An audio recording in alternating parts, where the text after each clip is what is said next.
Welcome back to Awakening. Today I'm going to continue my peace series with Peace Part 3. Distinguish what is really important here. Distinguish what is worth fighting for and what isn't.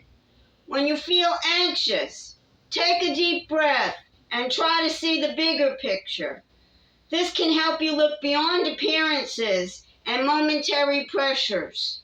It can help you to distinguish between your mental chatter and your peaceful inner self. Once we accept the sense that there is a higher power than us, or some greater goodness and wisdom, a new phase begins. We begin to recognize that two distinct parts exist within us. Not only do we have the part that stores information and facts, plus all the body parts and its workings, but we have a higher part of us that is in tune with God. When we recognize this higher place, we are better able to distinguish between things that are real, true, and worth dwelling on from those that are fleeting and not vital. What does it mean to us? When we focus on external concerns and we have not done any genuine self-examination, we don't realize that there is a difference between what's above in heaven and what's below here on earth. We can't discern our inner self with God from our outer self with the world.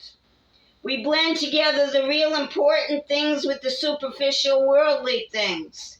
We blend together the important things with those that aren't important. But now at this second phase, we begin to make a distinction.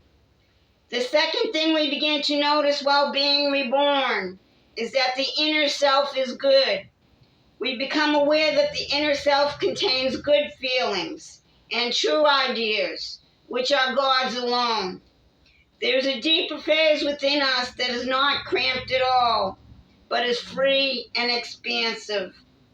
What does it call us to do?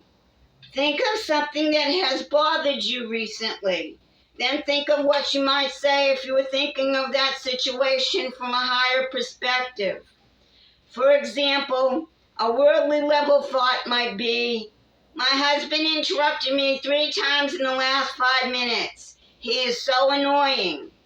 A higher level thought might be, he probably isn't trying to disrespect me. He just more likely has something eager to say. Another example of a worldly level thought might be, that woman cannot speak a word of English. She is so annoying. A higher level thought might be, she is probably very lonely and would like to have friends, but she cannot speak English to anyone. What qualities do you associate with the evening and which ones with the morning? Evening is associated with the end of the day, and morning is associated with the beginning of a new day.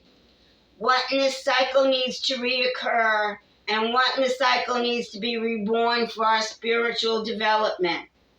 Serve. What does it call us to do? The next time you experience a negative thought, try the following. Stop. Notice what you are feeling in your body. Describe the feeling. Ask yourself, how would the loving, wise part of me respond to this?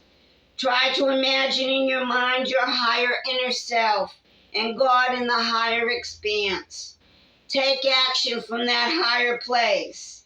Take action by doing what God tells you to do.